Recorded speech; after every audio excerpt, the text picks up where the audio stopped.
Okay, so now we here. Let's talk about let's talk about thriller thriller documentary. Let's talk about what they didn't tell you. First, I want you to like this video. I want you to comment. I want you to subscribe. Let me know your thoughts. Follow me at Switch Your Dreams on Twitter, Instagram, all that good stuff. So let's get into what they didn't tell you about Thriller 40.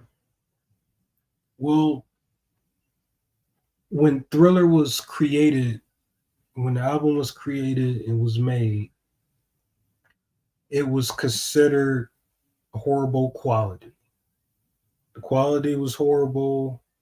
Uh, it wasn't up to standard. It was considered horrible quality, and it wasn't what we hear today. So, Michael Jackson, uh, Bruce Sweeting, Quincy Jones, all the musicians had to go back into the studio and remix all these tracks that we hear. So they left that out of the documentary. This wasn't the perfect album that we see today. It was in horrible condition, and they had like maybe a, a few weeks to get in the studio, remix everything, and for it to for the deadline. So they didn't tell you about that. So they weeks and had to get everything together. You know, ask Greg Philligates. So they didn't tell you about that. Next thing they didn't tell you was that uh, that in the Thriller documentary that you hear PYT, but they don't talk about the track PYT for whatever reason. That was written by James Ingram and Quincy Jones. Quincy Jones said he got the title from this lingerie uh, thing, underwear that his wife had that had PYT on it. And so he gave the title to James Ingram. James Ingram went in there, wrote the song and whatever. But they didn't talk about that. They didn't talk about that before the PYT version that we hear today. There was a version that Greg Gaines and Michael Jackson created that was very like Stevie Wonder influenced, uh, laid back type of vibe. It wasn't upbeat or anything like that. So for whatever reason, they didn't expound on PYT. They played it in a certain section, but they didn't talk about that. Uh, and Paul Jackson Jr. had some great information on that track. He played the guitar on there, so they didn't talk about that. Uh, they didn't talk about that. You know, uh, Behind the Mask was recorded during the Thriller sessions, but it didn't make the cut. They only touched on Carousel. Um, for whatever reason, they just kind of like left details out of the documentary. Um, they only touched on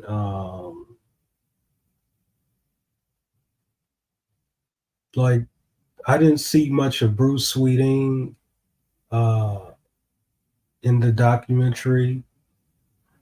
Bruce Sweeting, has like a bunch of interviews he did that talks about the making of Thriller. He also had a book uh, about Thriller. He was in a documentary before he died. They didn't include no audio of him, uh, which is really kind of heartbreaking, to say the least. Bruce Sweeting played a pivotal role in this album, and his uh, work is kind of like seemed like it just kind of diminished a bit. Uh, Let me see what else they didn't talk about. Um, Let me see what else was. Michael Jackson also he recorded. I think Centipede during the Thriller sessions, but he gave that to Reby. They didn't talk about that. They didn't talk about um, Rod Temperton. They didn't include Rod Temperton's audio interviews, uh, which was pretty weird. Um, the documentary is good. Don't get me wrong, but I believe they kind of like just glossed over a lot of stuff. They didn't talk about the PYT session that Janet and Latoya they recorded on that, and also the Facts of Life cast members. The girls was in that session uh, watching Michael Jackson record PYT. They didn't, include that. This documentary is just kind of like focused mostly just uh,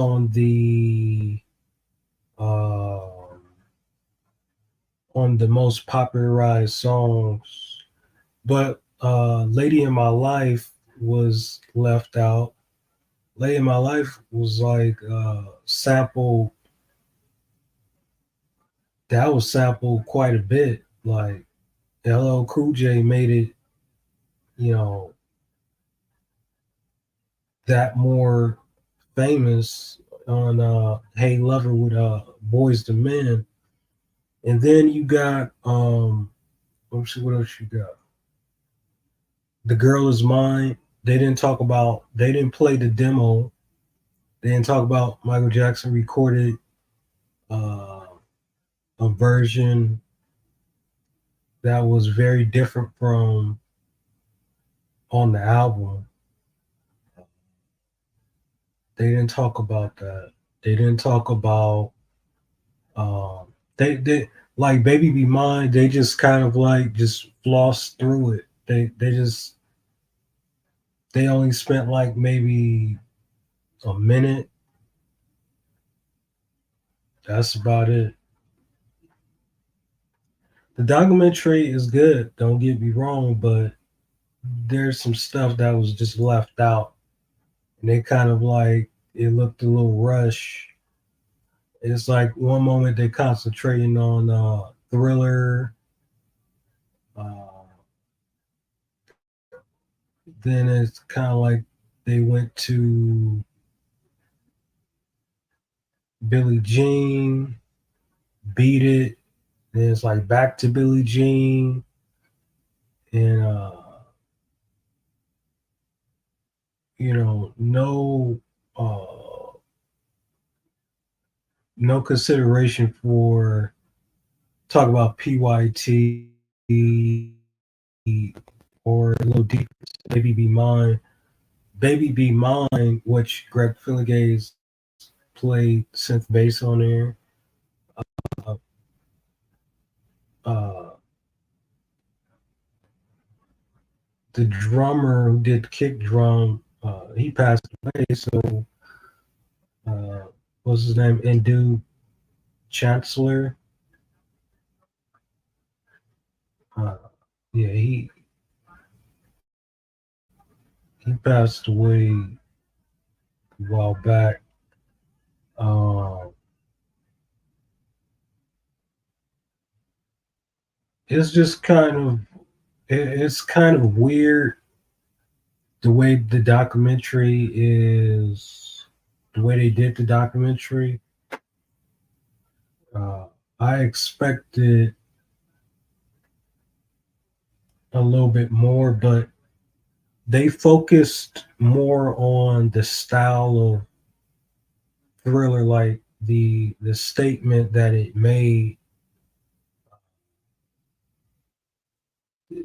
It focused more on the fashion statement. Uh, there's some funny things in there. Will I Am, when we talk about Michael Jackson yawning on the record, that was pretty funny. Um, there like his siblings is not in this documentary. That was strange. Uh, his son is not in this documentary. And uh, his son, he's the one that be saying, "Yeah, my dad talked to me all the time about Thriller, recording Thriller, and so and so." Why he wasn't in there? Uh, Catherine wasn't in this because she's at odds with the estate, John Branca.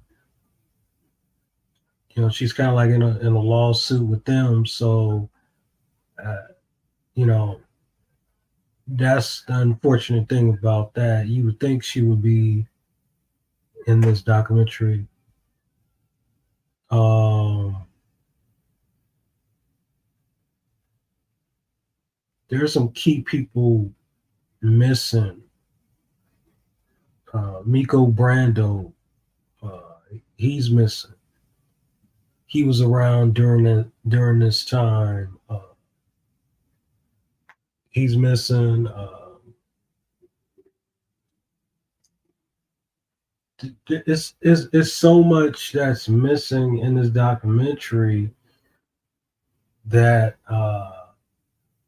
I could say, but what's done is done. Uh, it's just kind of weird how they did it with no family involvement or anything of that nature. Uh, they they kind of like said basically like they kind of threw Joe under the bus a little bit, like, hey, he like, oh, you know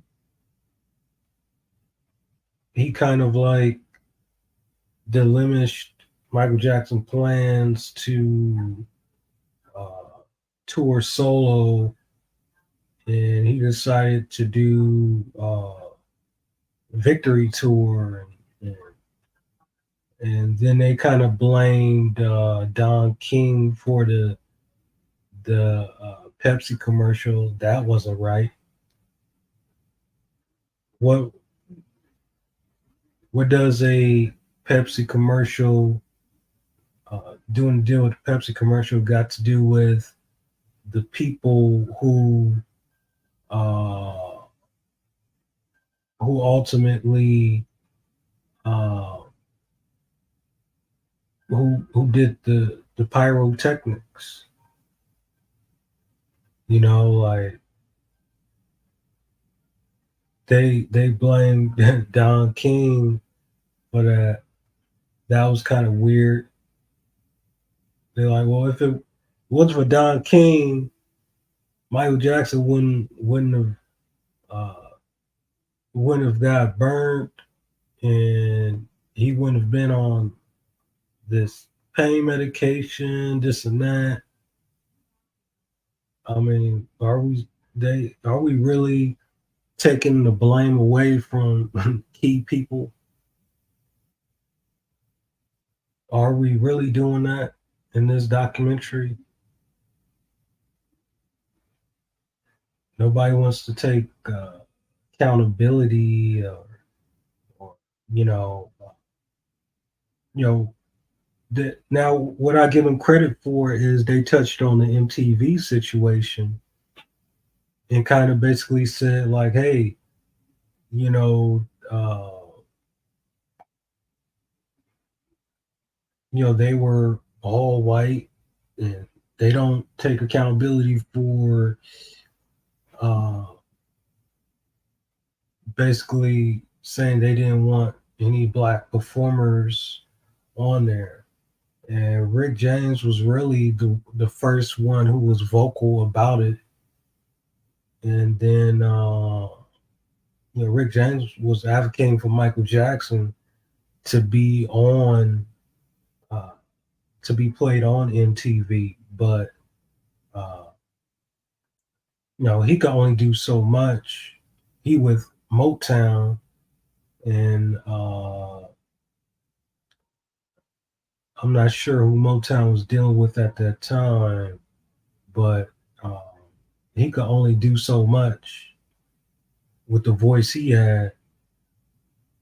He had to abide by the rules. So, but he was loud about it, and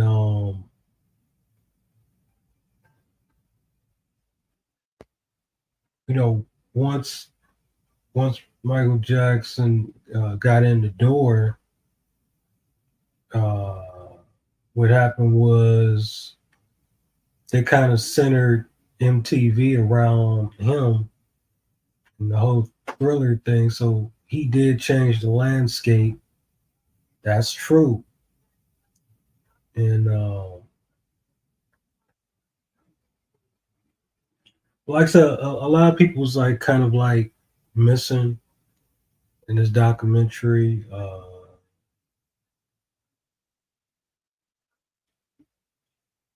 You know, they could have went a little bit deeper. They could have went 2 hours. I'll give them credit for the Victory Tour, the 4K they came up with. That was how they remastered. That was pretty cool.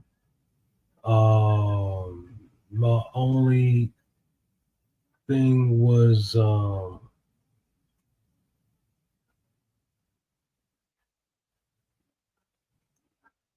they just kind of like didn't give enough information. And I can't believe, when Spike Lee did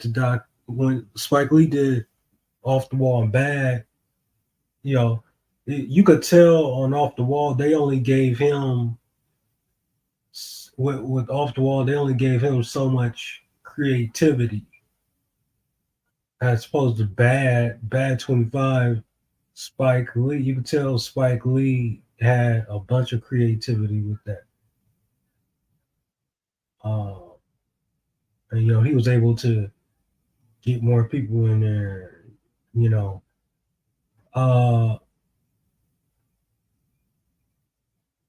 they it's pretty weird. They didn't have um, Michael Jackson's, uh, the demos. They didn't play Starlight,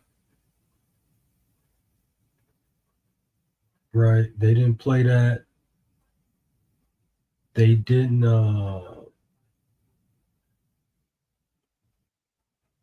Yeah, they didn't play Starlight. They didn't play. They didn't mention Hot Street. They didn't mention you know She's Trouble. They didn't mention Nightline. They didn't mention none of the tracks that leaked or came out. They didn't mention none of those. They just kind of they just mentioned Carousel and that was it. As if Thriller just had one outtake and that was it.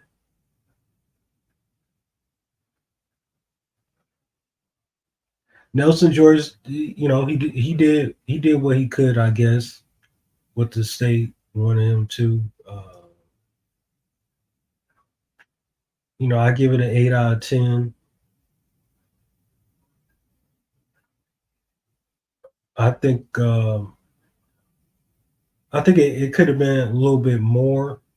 Could have been a solid 2 hours. Well, it's an hour and 30 minutes. Uh, like I said, the victory tour footage. I give them I give them props on that. Journey from Off the Wall, Journey from Motown to Off the Wall. That had some solid footage in there. You know, the Bad documentary had some solid things in there. Uh, but Thriller 40, I was expecting to see Bruno Mars. They mentioned Bruno Mars, whatever. They mentioned BTS and they mentioned this TikTok thing, all that, but they didn't say anything about the.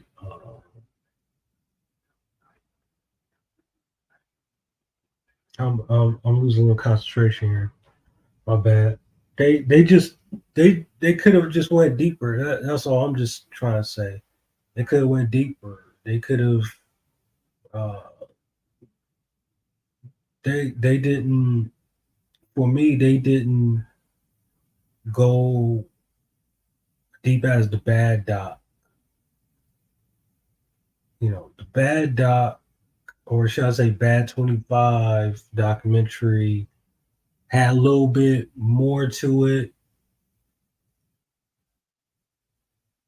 You know, Thriller was just kind of like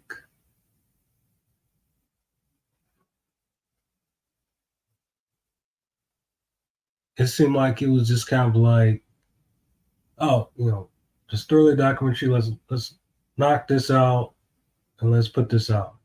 It wasn't like Bad 25 where Spike Lee took his time. You know, of course, they dealing with uh, Showtime and Paramount as distributors and of this dot. You know, which is interesting to me. Who would think Paramount and Showtime? Of course, Showtime bought the rights to the making of Thriller. They sold that to Showtime, so Showtime, of course, they gonna get theirs. But Spike Lee really wanted to do this documentary, and I think they just didn't give him a fair shot. I think he would have did. I think he would have did good on this. I really believe. Nelson George is cool. Don't get me wrong. I'm just not used to a Nelson George documentary how he would do it. But if leaving Lady in My Life off is a creative decision by Nelson George, then you know if he says that he then I would put it a 7 out of 10 instead of an 8 out of 10. That's just my personal opinion. And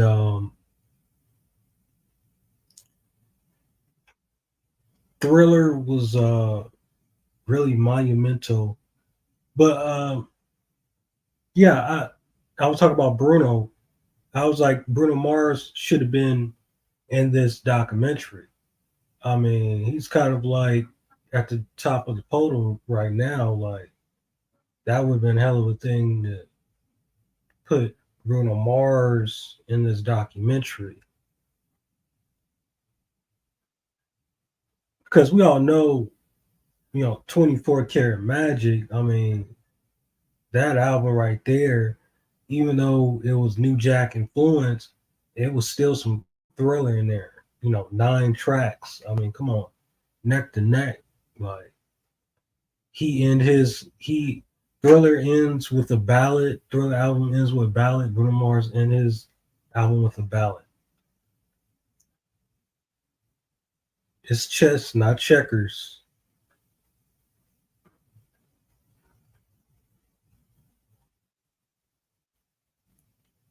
So, I like I said, I mean, I can't really complain that much, but I am complaining. The facts is not documented in here. The facts I was talking about, you know,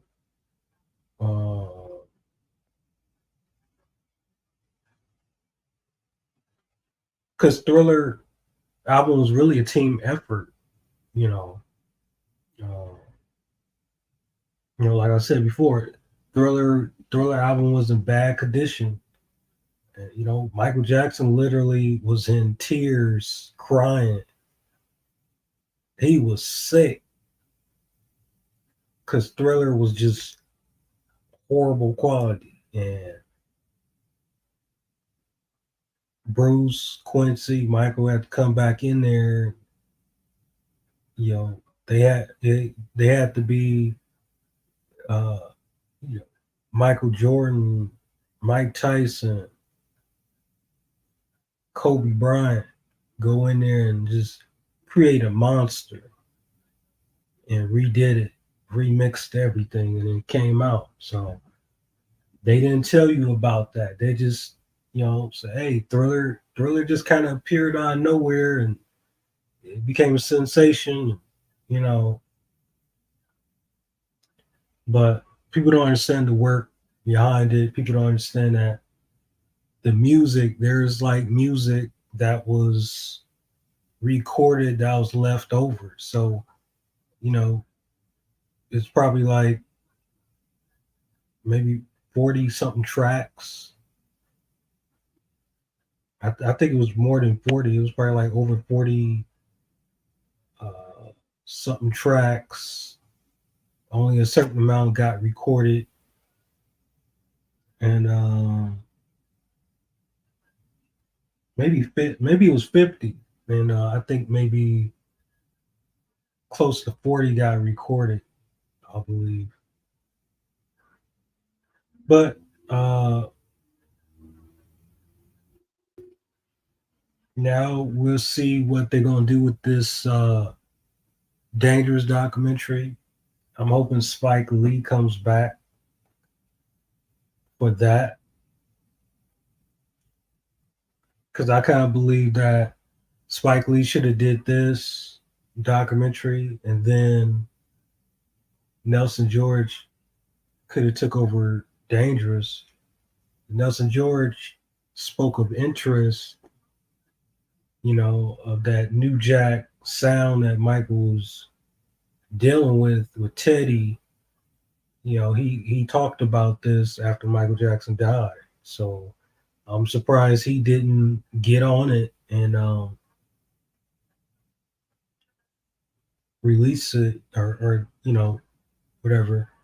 But I would like to see Spike Lee back. I think Spike Lee really dug his nails into it.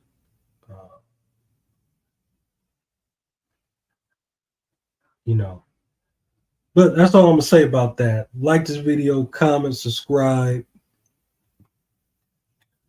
Let me know what you think. Follow me, Swisher Dreams, um, on Twitter, Instagram. Let me know what was the most unnecessary part of Thriller for you. Like, like, what do you guys think was unnecessary? What you think should have been added? You know, uh, let me know, y'all. All right, I'm out.